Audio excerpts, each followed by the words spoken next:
Assalamualaikum warahmatullahi wabarakatuh. Waalaikumsalam warahmatullahi wabarakatuh. So we are from Group One. So welcome to our group presentation. We're going to explain about the basics of economics. But let me introduce you first to our group members. First one is myself, Muhammad Fikri Ramadan. Next one is Andi Naura Aini Firlia. And next one is Wahyuni Rusdi. Next is Reski Aulia Sham. And the last one is Jehan Raisa. Without further ado, let's get into our material. So yeah, the material will be explained by my college. For my friend, the time is yours. Okay. The first is what is economics? The first is a study of resource use under limits. Economics can generally be explained as a study of the use of resources under specific limits. Economics studies how humans use limited resources to satisfy unlimited needs. Okay, the next is a social sciences using scientific. It is seen as a social sciences because it uses scientific methods to build theories. Economics is considered a social sciences because it deals with human behavior, but it uses a scientific approach through, through data, experiments, and theories. The last is seeks to explain behavior of individuals, groups, and organizations. So, to build theories that can help explain the behavior of individuals, groups, and organizations. Its goal is to understand patterns of economics decision making, whether by individuals, groups, or organization. Okay, maybe that's all about the economics. Back to moderator. Okay, thank you for the great explanation. We're going to move into the next slide, which is the history of economics. For the speaker, the time is yours. Melata, thank you for the change. So today we are going to cover the fundamental of economics from its history to its two main branch. So let's start with a look at its story. The first is originate from philosophy. Economic didn't just appear out of now here. The initial economic ideas were part of philosophy. Ancient philosopher like Aristotle already talked about how to manage a household and a state. The next is become independent in 1776. Economic became a spare and independent discipline 1776. This is the pivotal moment was marked by the publication of The Wealth of Nations by Adam Smith.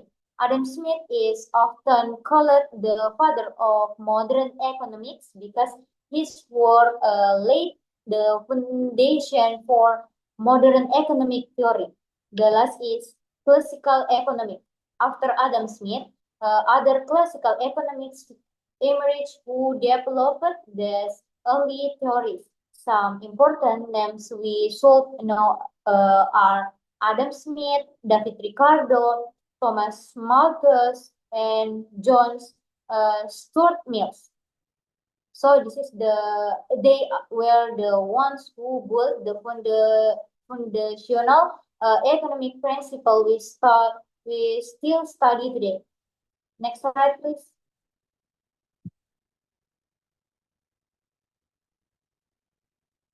Okay, next is microeconomic versus macroeconomics. So now let's move to the two main branch of economics, microeconomics and macroeconomics. So the first is microeconomics. Microeconomics focus on the small units within the economy. This brand study the behavior of individual and firms. For example, how a consumer decide to buy an item, or how a company set the price for its product. Next, its main focus on demand, supply, and prices. This helps us understand how market work and why prices can go up or down. Next is macroeconomics. In contrast, macroeconomics looks at the bigger picture. This brand studies the economy as a whole. So we are no longer looking at one individual or firms, but the entire country. It focuses on large-scale issues like gross domestic product, GDP, trade, inflation, and unemployment.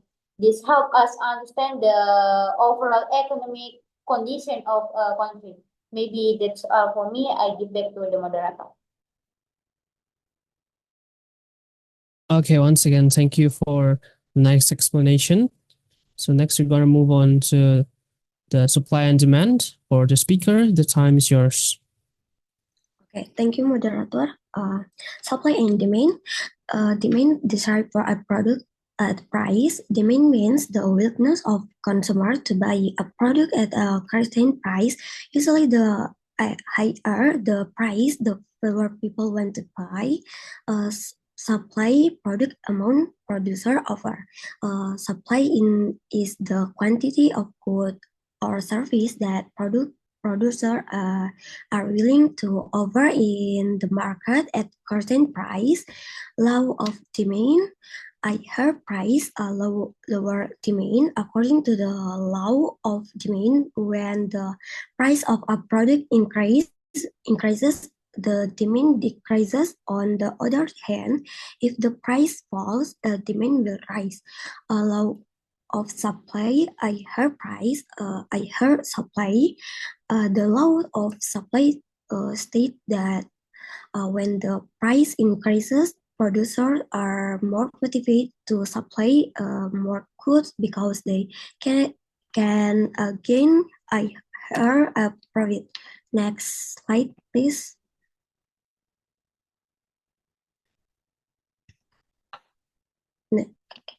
Wealth and types of wealth. Wealth are things with value, utility, scarcity, transferability. Wealth refers to anything that has value. It has value because it provides utility. It is limited in supply, and it can be transferred from one person to another. Types: individual, social, national, international, and financial. This distinction, wealth versus capital versus income versus money. Okay, I back to the moderator.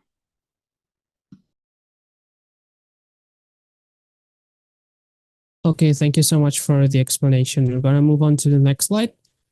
And it is the value and price. So for the speaker, the time is yours. Okay, thank you. The next slide is value and price. Number 1, price, value expressed in money.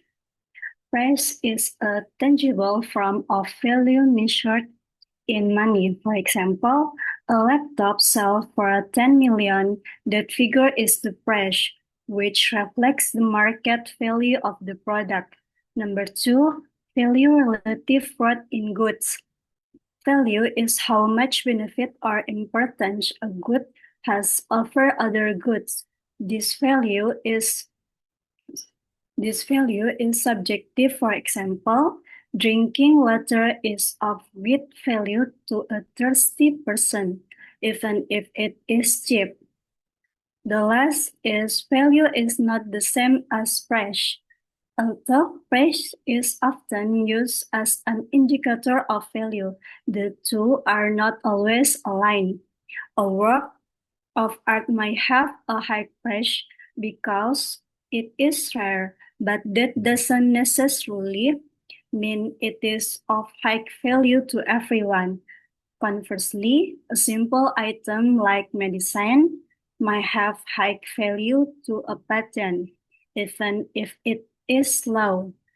Price is an objective measure in money, while value is a subjective perception of benefit. The two are related but not the same. Okay, that's all for me. I give it back to the moderator. Okay, thank you so much for the good explanation. Now we're going to move on to the scarcity. So it is going to be explained by myself. So let's get into the material. So scarcity, what scarcity means? Scarcity means that when resources are limited but human wants are unlimited. The example of that is like oil, gold, silver, and etc. etc.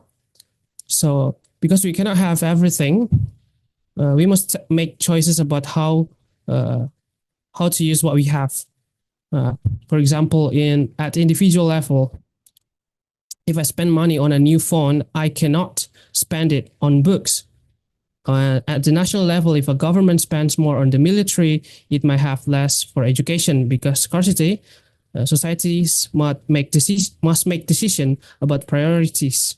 So personally, I think basic needs like food, healthcare, and education should be prioritized before luxury goods. So next one is the economic system. There's a lot of economic systems that already exist before and right now too. So the first one is primitive economy. It is the traditional economy where we are self-sufficient. There's no private property, no market. We just do trading by ourselves. So based on reciprocity and survival. So that's the primitive economy. Next one is feudalism. It is like when nobles or lords own the land and peasants, serfs work it. So peasants pay rent through crops or labor in exchange for protection. So the example is like the medieval in Europe. Next one is slavery, when people treated as property and forced to work without rights. All production benefits the master. A slave is just a tool. So they use human as a tool in the slavery economics. Next one is capitalism. The capitalism is when private ownership of businesses and tools of production. So they have good procedure for profit, not just survival. They focus on making more money and more money. However, this have some disadvantages, such as the lack of innovation, because people just chase the money, not the actual innovation to make a better life. Next one is socialism. It's like collective ownership, workers or society own businesses and tools and profit. It is when the people itself controlling the community, the government. So it still uses market to distribute goods, but tries to reduce inequality. So they just want to, so when people have all the properties, all the place to live, all the businesses, they can benefit themselves. They work for themselves. They're not forcing to get a much profit. So they are focusing on building the society itself. So yeah, the example of it you can see at Scandinavian country, for example, like Denmark. And last one is communism.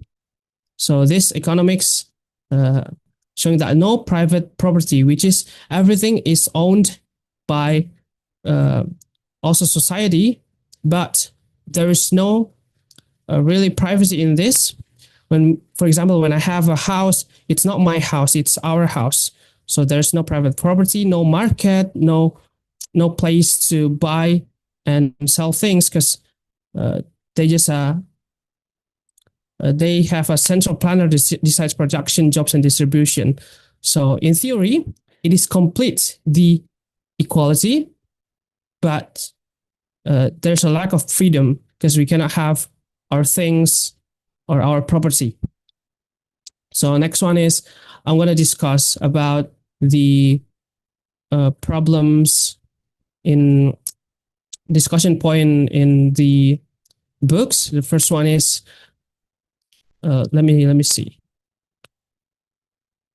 First one is situation special edition CD example. So this illustrates the law of supply and demand as mentioned by my friend before. So if demand higher than supply, 20 people want the 10 CDs, the prices rises because people are willing to pay more. And if supply is greater than demand, for example, 30 CDs but only 20 buyers, producers lower the price to sell extra CDs. It's same. So when the demand is high, the price is also getting up there. So the answer for this discussion is this shows how market equilibrium works. So the price rise when demand exceeds supply and prices fall when supply exceeds demands. It also shows opportunity cost. Some people wait until the price drops to buy. For example, like when the new iPhone is get released, the old iPhone getting cheaper because the people wants the new iPhone. So next one is the beer versus flour example. This illustrates how changing demand affects resource allocation. So when beer demand rises, wheat is shifted toward beer production. People focus on making beers. And then when the beer supply is high, but the demand of it's not getting high either. So eventually the price is going to be low. At the same time, flour supply falls because the wheat that should use to make flour shift to making beers. So therefore, the prices increases. So shifting resource back. So answer for this discussion is this show the interdependence of markets and the law of supply and demand. It also reflects how producers respond to profit incentives, moving resources to where they earn more until balance shifts again. So the second discussion is what is the best economic system? So in my opinion, the best economic system for a country, I think of socialism. However, it should be combined with a democracy. So it's a democratic socialism because we still have our own rights to have property, but we work as a community. So we don't just chase for the money, we chase for the innovative, the equality, and the better life to live with each other. So for individual, I use the same for the same reason, because it benefits from share ownership, it's fairer wages, and socialism shows that everyone deserves to have basic needs like food, shelter, and a clothes to wear. And society is the same. It's socialism because it emphasizes fairness, equality, collective benefits. So it might reduce poverty because we are there is no really gap between the rich and the poor. So the rich, when they have money, they give their money to the poor so the poor can fill up their basic needs. So I think that's all from my explanation. That's all from our group. Thank you so much. Wassalamualaikum warahmatullahi wabarakatuh. Waalaikumsalam. Waalaikumsalam warahmatullahi wabarakatuh.